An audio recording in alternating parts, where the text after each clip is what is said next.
오늘 하나님의 말씀 일어나라 빛을 발하라 라는 주제로 함께 말씀을 나눌 것입니다. 이사야 말씀으로 나눌 것인데요, 저는 이사야의 모습을 통해서 소명을 받은 목회자입니다. 그래서 오늘 60장 말씀이 특별히 제 마음 가운데 더욱더 의무적으로 와 닿았는데요, 오늘 그 은혜가 우리 가운데 함께 임할 것입니다. 오늘 우리는 한 예언자의 외침 앞에 지금 본문을 통해서 서 있습니다. 일어나라 빛을 발하라. 여러분, 이 말씀이요 어떻게 느껴지시나요? 위협적으로 느껴지십니까? 아니면 강요하는 마음으로 좀 느껴지십니까? 이 말씀은요 우리에게 질문을 합니다. 너는 어떤 빛을 드러내고 있는가? 그리고 어떻게 그 빛으로 살아가고 있는가? 이걸 지금 묻고 있습니다. 이 오늘 본문의 배경은요 어떤 해였냐면요, 우시야 왕이 죽던 해였습니다. 그림을 보면 잘 알 수 있어요. 이 그림 참으로 침울하고 암울한 모습이죠. 저 앞에 크게 나와 있는 사람이 이사야 선지자입니다. 이 그림을 보면서 이 상황을 한번 이해해 보시면 좋을 것 같아요.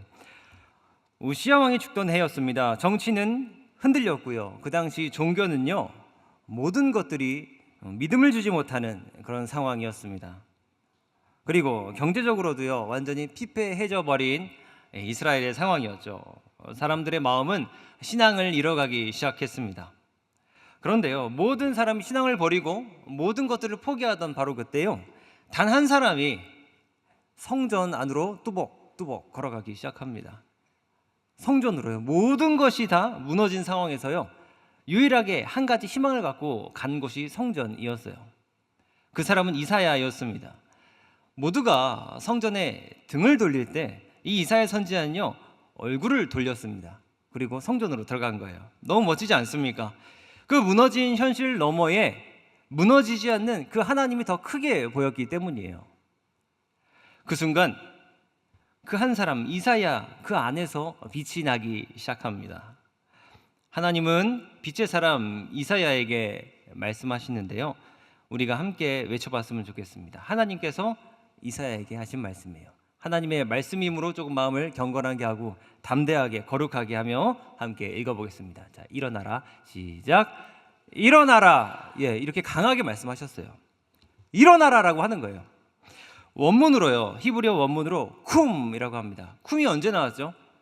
달리다 쿰 잘 아시죠? 일어나라라는 거예요. 이 말씀은요 단순히 너의 몸을 일으켜라 라는 것이 아니라요, 너의 인생 전부를 일으켜라 라는 하나님의 일어나라는 말이에요. 아주 깊은 뜻이 있죠. 그리고 하나님이 이어서 묻습니다. 자, 이제 너는 어떻게 일어날래? 자, 너 어떻게 일어날 거야? 라고 물어보십니다. 그리고요 하나님께서 답을 주세요. 어떻게 말씀하십니까? 바로 빛을 발하라는데요, 우리 이것도 함께 크게 읽어보도록 하겠습니다. 자, 시작. 빛을 발하라. 빛을 발하면서 일어나야 한다라고 하시는 거예요. 그 이유는 너무나 단순합니다. 왜냐하면요, 그 이유는 너의 빛이 너에게 이르렀고라고 이야기를 해요. 빛은 하늘로부터 이미 우리 안에 도착한 하나님의 선물입니다. 이미 우리에게 도착했단 말이에요. 도착할 것이다가 아니라요, 도착했다라는 겁니다. 저는 이 말씀을 봉독할 때마다요, 저는 제 어린 시절이 조용히 떠오릅니다. 저는요 어린 시절에요 큰 사건 하나를 겪었어요. 뭐냐면 턱에 저는 종양을 안고 태어났습니다. 태어날 때부터 말이에요. 선천적으로 그랬다고 해요, 의사 말로는. 아무것도 모를 나이였지만요, 이제 점점 성장하는 거울 속의 제 얼굴은요 조금씩 변해가기 시작했습니다. 어떻게 변했을까요? 저의 턱뼈는 종양으로 녹아내리기 시작했습니다. 점점 녹아내리고 거울 속 제 모습은 이 턱이 이렇게 부풀어 올랐어요. 점점 이렇게 동그래졌단 말이죠. 혹 달린 것처럼요. 전 그렇게 초등학생 생활을 했습니다. 어느 날 제가 경희의료원이라는 곳으로 진료를 다녔는데, 그 의사 선생님이 엑스레이를 보여주면서 저에게 말씀을 하셨습니다. 기환아, 일로 와봐. 네 턱은 지금 이것 봐, A4 용지 종이 한 장처럼 아주 얇아. 이렇게 얇았다는 거예요.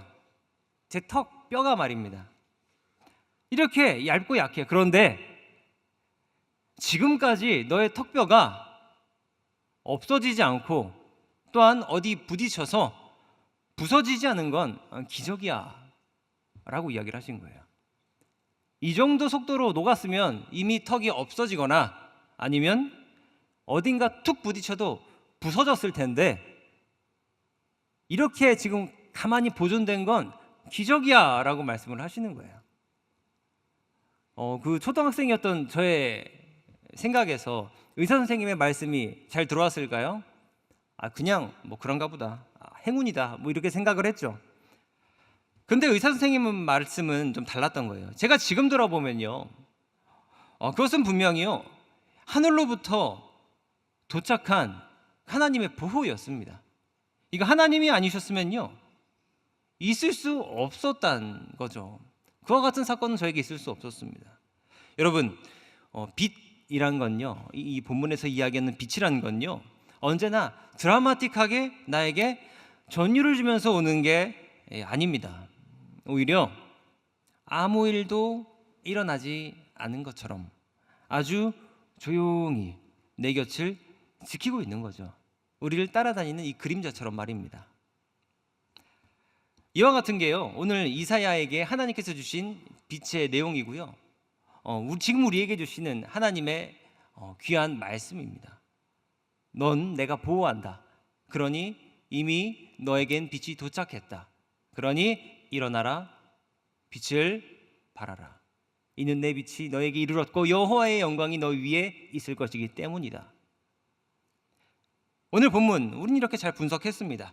이제 우린 이 내용을요 마음 가운데 잘 새기면서 세 가지 은혜로 오늘의 본문을 은혜 받을 것입니다. 여러분, 오늘 귀한 은혜로서 여러분 인생 가운데 큰 빛의 축복이 함께 하시길 바랍니다. 첫 번째 내용은 이겁니다. 첫 번째 은혜, 빛은 이미 도착했습니다 라는 거예요. 우리 1절을 함께 다시 한번 묵상하면서 봉독하면 좋겠습니다. 1절 시작. 일어나라, 빛을 발하라. 이는 내 빛이 이르렀고 여호와의 영광이 내 위에 임하였습니다. 아멘.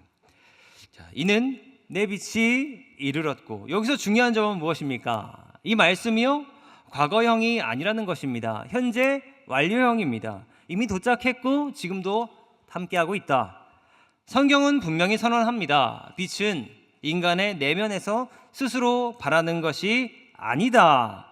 빛은 하나님께서 위로부터 주시는 선물이다 라는 거예요.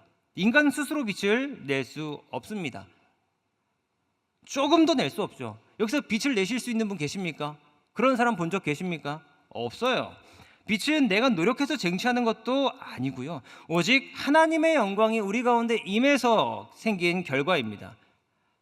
그런데요 여기서 우리는요 묻지 않을 수 없습니다. 왜? 그런데 왜 우리는 그 위대한 하나님의 빛을, 나에게 이미 도착한 그 빛을 느끼지 못할까라는 거예요. 우리가 느낄 수 있다면 우리는 늘 하나님을 의지하면서 살 수 있을 텐데 왜 느끼지 못하는가? 여기에 대한 해답을 받아야 되죠. 거기에 대한 이야기를 조금 하고자 합니다. 심리학자 마틴 셀리그먼이 있습니다. 제가 좋아하는 심리학자인데요, 이 심리학에서 그는 이런 이야기를 했습니다. 학습된 무기력이라는 이론을 발표했습니다. 이게 어떤 거냐면요, 제가 쉽게 설명할게요. 실험을 합니다. 학습된 무기력에 대한 실험을 합니다. 이런 실험이에요. 강아지들을, 개들을 실험 대상으로 삼습니다. 그리고 두 그룹으로 나누었습니다. 한쪽은 전기 충격을 계속 주면서 피할 수 있는 상황을 줬고요, 이 다른 한쪽엔요 전기 충격을 계속 주어도 아무리 피해도 피할 수 없는 상황을 만들어 놓습니다. 피할 수 있는 상황, 피할 수 없는 상황. 한쪽은 계속 피할 수 있는 성공을 하고요, 반대쪽은 계속 충격을 받아버리는 실패를 경험하겠죠. 자, 시간이 지나서요 충격을 피할 수 있었던 이 개들은 계속 어떻게 피하지 하면서 방법을 찾았다는 거예요. 어떻게 하지 계속 시도를 합니다. 근데 반대쪽은요 도망칠 길이 전혀 없었던 이 실험군은요 결국 모든 것을 포기합니다. 심지어 나중에요, 나갈 수 있는 문을 열어주는데요, 요쪽 실험군들은 다 나가는데 요쪽 실험군들은 안 나갔다고 해요. 그냥 포기하고 계속 고통을 받았다고 합니다. 이게 바로 학습된 무기력에 대한 실험이었습니다. 도망칠 수 있는 상황에서도 계속 실패와 충격으로 인해서 시도조차 하지 않는, 포기해버리는, 몰라버리는 그런 상태로 이른 것이죠. 우리도 사실 세상을 살아가면서 이와 같은 상황에 많이 처하지 않습니까? 이 실험같이 말이죠. 빛은 이미 우리에게 도착했는데요, 우리는 세상에서 어떤 삶을 살고 있습니까? 빛은 이미 도착했는데 너무 많은 실패를 겪는 거예요. 세상에 너무 많이 상처를 받아서 너무 많은 절망에 빠져버리는 겁니다. 그리고요, 너무 반복적으로 어둠 속에 처하게 되는 것이죠. 제가 교구 신방을 하면서요, 우리 권사님들, 집사님들 이야기를 들어보면요, 심지어 자녀들, 청년 세대들, 우리 심지어 청소년 세대들까지 보면서 공부를 하고 취업을 하고 또 이제 노후 생활을 어떻게 하시나 하면서 수많은 절망과 어둠 속에 처해 있는 것을 어떻게 해요? 반복적으로 처해 있는 것을 보게 돼요. 저는 이 모습을 보면서 빛보다 어둠에 익숙해진 우리의 삶을 하나님 어떻게 살아가야 합니까? 라고 매번 기도를 하곤 합니다. 우리는요, 일어나는 법을 잊어버린 거예요. 쉽게 절망하고 눈물 흘리고 속상해하고 아파하는 방법은 잘 배웠는데, 일어나는 방법, 희망을 갖는 법, 빛을 발하는 방법은 다 잊어버린 겁니다. 그래서 평생을 이렇게 살면요, 우리는 어떻게 될까요? 죽음에 이르게 되겠죠. 그런 우리에게요, 한 분이 다가오시는데요, 하나님이 그래서 오신 거예요. 그 누구도 우리 마음 가운데 어둠을 몰아낼 수 없는데요, 이 빛을 몰아낼 수 있는 단 한 분이 우리에게 오시는데 그분이 하나님이시란 말이에요. 나 아니면 안 되는구나, 내가 간다. 오셔서 뭐라고 하십니까? 일어나야 한다 라고 말씀하시는 거예요. 여러분, 오늘 일어나라 빛을 발하라 어떻게 읽으셨습니까? 일어나라 빛을 발하라 너무 밝게 읽지 않으셨습니까? 근데요, 이 모습은요, 하나님은 정말 결연하게 말씀하시는 거예요. 일어나라고 큰 소리로 우리에게 말씀을 하시는 거예요. 정신 차려라, 일어나야 한다, 빛을 발해야 한다, 이미 빛이 너에게 임했다 라고 하나님께서 우리에게 말씀하시는 거죠. 그런데요, 이렇게 말씀하시는 그 하나님의 음성에 우리는 또 여전히 묻습니다. 우리 마음은 어떻게 묻습니까? 이렇게요. 주님, 제가 왜 일어나야 해요? 저 그렇게 안 힘듭니다. 살만해요. 저 나름 살만합니다. 이렇게 묻는 거예요. 그렇습니다. 하나님의 말씀은 우리가 이 본문은 수없이 읽었죠. 그런데 이 삶은 내 삶에 뚜렷하게 나타나지 않았습니다. 주님, 제가 왜 일어나야 합니까? 명확한 일어나야 할 근본적인 이유를 하나님께 듣지 못했기 때문이죠.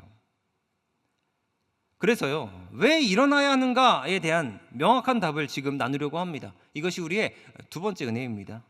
이 두 번째 은혜 함께 읽어보면 좋겠어요. 2번입니다. 함께 읽어볼게요. 하나님은 빛이 세상에 비치길 원하신다. 아멘. 오늘 본문 2절 말씀을 제가 봉독해 드리겠습니다. 제가 봉독할게요. 보라, 어둠이 땅을 덮을 것이며 캄캄함이 만민을 가리려니와 오직 여호와께서 내 위에 임하실 것이며 그의 영광이 내 위에 나타내리니. 자, 성경은 이렇게 말씀합니다. 보라, 어둠이 땅을 덮을 것이며. 하나님은요, 세상은 지금 정말 어둡고 이것은 너희는 받아들여야 한다라고 말씀하시는 거예요. 우리 세상을 한번 돌아보십시오. 전쟁 멈추지 않습니다. 우리의 온난화 또한 엘니뇨 이와 같은 기후는요, 무너져 내리고 있습니다. 삶은, 우리의 인생은 점점 더 버거워지고 있습니다. 가정은 흩어지고 믿어야 할 것들은 점점 의심으로 바뀌어가는 거예요. 심지어 우리 교회 안에서도 너무 많은 문제로 서로가 마음 아파하고 상처받는 모습을 볼 수 있습니다. 온 땅이 어둠에 덮여 있는 듯하죠. 하나님께서는 이것을 뭐예요? 인정하고 받아들여야 한다 라고 하십니다. 어둠을 부정하지 않으신다는 거예요. 외면하지 않으신다는 거예요. 하나님은 어둠을 정면으로 마주하십니다. 그리고 말씀하세요. 너희는 세상의 빛이라. 너희는 그 어둠 위에서 더욱더 밝게 빛날 것이다. 내가 그렇게 만들 것이다 라고 하십니다. 오직 여호와께서 내 위에 임하실 것이며 그 영광이 네 위에 나타날 것이다. 이렇게 말씀하는데요. 기독교의 거장 칼빈은 이렇게 이야기했습니다. 하나님은 우리 인간들을 통해서 자신의 영광을 이 어두운 세상에 비추기를 원하신다. 기뻐하신다. 이렇게 이야기를 했어요. 저도요, 이 말씀처럼 살아가기를 저는 정말로 지금도 소망하고 있습니다. 여러분, 저의 이름이 김기환이죠. 기환이라는 뜻이 무엇인지 아십니까? 조금 눈치가 빠르신 분들은 이미 아셨을 거예요. 일어날 기에 기쁠 환인데요. 일어나라, 빛을 발하라 라는 뜻이에요. 기환이라는 뜻이. 다시 일어나 세상 가운데 빛나는 사람으로 살아가라. 저는요, 이와 같은 소망이 늘 제 마음 가운데 있는데, 이 소망은 사실 아주 오래전에, 아주 어린 시절에 제 마음 아주 작은 기억에서 이 소망이 시작된 것으로 저는 기억을 합니다. 제 기억을 잠시 말씀드리려고 해요. 저는 경기도에 있는 안양이라는 작은 시장에서 자랐습니다. 경기도 안양에 작은 관양시장이라는 곳에서 자랐어요. 저희 부모님께서 거기서 그릇 장사를 하셨거든요. 그래서 그 시장은요, 어떤 곳이었냐면 저에게 세상과 처음으로 만나는, 처음으로 내 마음을 터놓고 즐겁게 뛰어놀았던 놀이터였습니다. 저 27년 동안 그곳에서 살았는데요. 그곳은 제 삶의 무대였습니다. 그리고 그곳에서 제 인생을 바꾼 재미있는 한 장면이 탄생합니다. 저기가 바로 제가 자랐던 집이에요. 저런 곳에 제 집 하나가 있었습니다. 제가 자주 다니던 저 분식집, 에베네셀이라고 써있죠. 저 있었고요. 저 관양시장 아래에 있는 건 마늘을 파는 아저씨가 있었습니다. 그 옆에는 계란 파는 아저씨, 그 옆에는 야채 파는 아저씨, 그 옆 집에는 과일을 파는 아저씨가 있었어요. 그 건너편에 그릇 가게 제가 살고 있었습니다. 아직도 눈에 생생해요. 그리고 그 시장에는요, 저렇게 망국기가 자주 펼쳐졌었습니다. 그런데 저기서요, 시장 한켠에 화상을 입은 얼굴로 조용히 앉아서 야채를 파시던 할머니가 계셨습니다. 사람들은 징그럽다며 고개를 돌렸어요. 이 반쪽이 많이 화상을 입으신 거예요. 이 반쪽이. 아이들은요, 이 할머니를 놀리려고 작은 조약돌을 작은 돌멩이를 잡았고 던졌어요. 할머니를 향해서 던지고 도망가고 던지고 도망가고 계속 반복을 했습니다. 그 사람들은요, 아는 체도 안 했죠. 그때 저는 아주 어린 마음에 다가가서 그 할머니의 무릎 위에 올라탔습니다. 그리고 그 화상 입은 부위에 저의 얼굴을 비볐어요. 비비면서 말했습니다. 사람들에게 말했어요. 이분은 괴물이 아니에요. 괴물이라고 하지 마십시오. 이렇게 말 안 했죠. 괴물 아니에요. 여러분 괜찮아요. 이렇게 말을 한 거예요. 무서워하지 마세요. 사람들은 웃으면서 저를 봤습니다. 그런데 그 사건 이후로 할머니가요, 저만 보면 웃으시는 거예요. 저만 보면 웃습니다. 그런데 놀랍게도요, 사람들도 조금씩 그 할머니 곁으로 다가오기 시작했습니다. 인사를 했고요, 웃으면서 대화를 하기 시작했고요, 아이들은 더 이상 할머니를 괴롭히지 않았습니다. 이 작은 사건이 있었어요. 돌아보면 그날 제 삶에 귀한 전환점이 하나 생겼습니다. 그날이 바로 제가 처음으로 제 마음 가운데 빛을 품은 날이었어요. 내 마음에 전구같이 빛이 탁 난 날이었습니다. 빛의 첫날이었죠. 그 기억은 제 삶의 방향이 되었습니다. 소외된 이웃 곁에 서는 것이 저의 기쁨이 되었고, 저는 그 빛을 들고 사람들을 일으키는 목회자가 되었습니다. 사랑하는 여러분, 그렇다면 우리는 지금요, 이 이사야의 말씀과 제가 방금 나눈 이 간증을 통해서 우리는 이제 각자의 자리에서 이제 어떻게 살아가야 합니까? 어둠과 슬픔이 가득한 나의 인생과 이 세상 가운데 나는 어떻게 빛되는 삶을 살 수 있을까라는 거예요. 실제로 말입니다. 이것이 마지막 우리의 세 번째 은혜의 나눔이 될 것입니다. 마지막 세 번째 귀한 하나님 은혜를 받으십시오. 세 번째 함께 읽습니다. 시작. 빛을 품은 자는 어둠 속으로 걸어간다. 너무나 은혜스러운 말씀 아닙니까? 빛을 품은 자는요, 어둠 속을 향해서요 달려간다는 거예요. 어둠을 두려워하지 않습니다. 달려간다는 거예요. 내가 저길 다 밝혀버리겠다. 내 인생이건 저들의 인생이건. 자, 3절의 본문을 저희 한 번 더 힘을 내어서 한번 함께 합독하겠습니다. 시작. 나라들은 내 빛으로, 왕들은 비치는 내 광명으로 나오리라. 아멘. 이 말씀에서 가장 놀라운 점이 무엇입니까? 여러분, 이것입니다. 빛의 주인이 하나님이신데요, 그분은 빛을 이렇게 부르세요. 너의 빛, 내 광명, 이렇게 지금 말씀을 하고 계시다는 거예요. 하나님은 자신의 영광을 우리 위에 덧입히십니다. 그리고 그것을요 뭐예요? 너희의 것, 우리의 것이라고 지금 불러주신다는 거예요.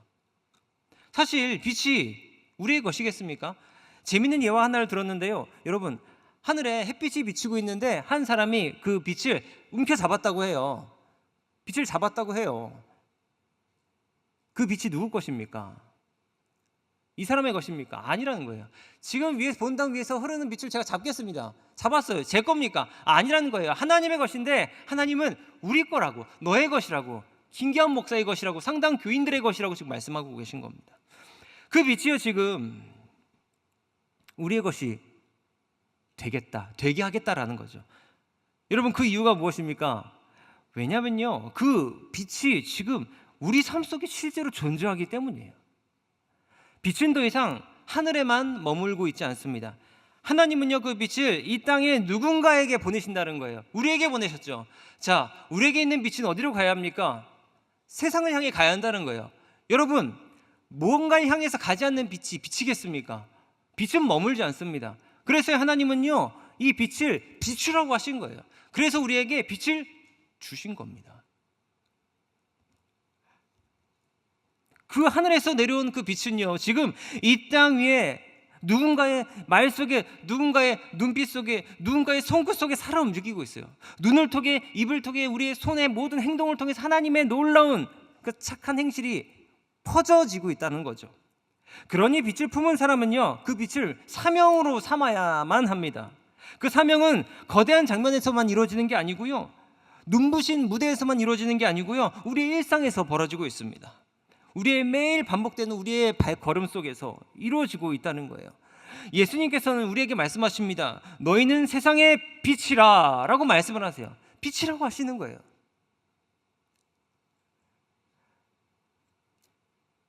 우리는 여기서 중요한 걸 봐야 돼요. 여러분, 시제를 한번 보십시오. 성경은 이렇게 말하지 않아요. 너희는 빛이 되어라 이렇게 말씀하지 않습니다. 너희는 빛이다 이렇게 말을 하고 있는 거예요. 이미 빛이라는 겁니다, 여러분. 그래서요 빛이 빛나고 있어야 한다라는 거죠. 여러분, 이미 주어진 우리의 정체성인 거예요. 내게 빛일까? 내가 세상에서 잘 살고 있나? 내가 세상에 어떤 존재일까? 이 질문 자체가 성립이 안 됩니다. 뭐냐면요, 이미 주어진 정체성이라는 거예요. 여러분, 빛이십니다. 의심하시면 안 돼요. 하나님이 이미 그렇게 이미 정체성을 부여해 놓으셨습니다. 그래서 우리의 질문은 이렇게 나가야 되는 거예요. 나는 이제 이 빛을 어떻게 드러낼까? 이 질문을 해야 되고 있는 겁니다. 빛일까가 아니라 어떻게 이 빛을 내어놓지? 라고 질문을 해야 된다는 것이죠. 사랑하는 여러분, 우리 함께 말씀을 봉독하며 그 선언을 우리 마음 가운데 받았으면 좋겠어요. 여러분, 마태복음 5장 16절을 준비했는데요, 여러분, 이것이 바로 우리가 세상에 빛을 비추는 방법이고 오늘 본문의 은혜의 결론입니다. 16절로 결론을 맞이하십시오. 우리 함께 봉독합니다. 시작. 이같이 너희 빛이 사람 앞에 비치게 하여 그들로 너희 착한 행실을 보고 하늘에 계신 너희 아버지께 영광을 돌리게 하라. 그리스도 안에서의 착한 행실에 주목하십시오. 이게 지금 답이 나와 있습니다. 여러분, 아프리카 속담에요 이런 말이 있어요.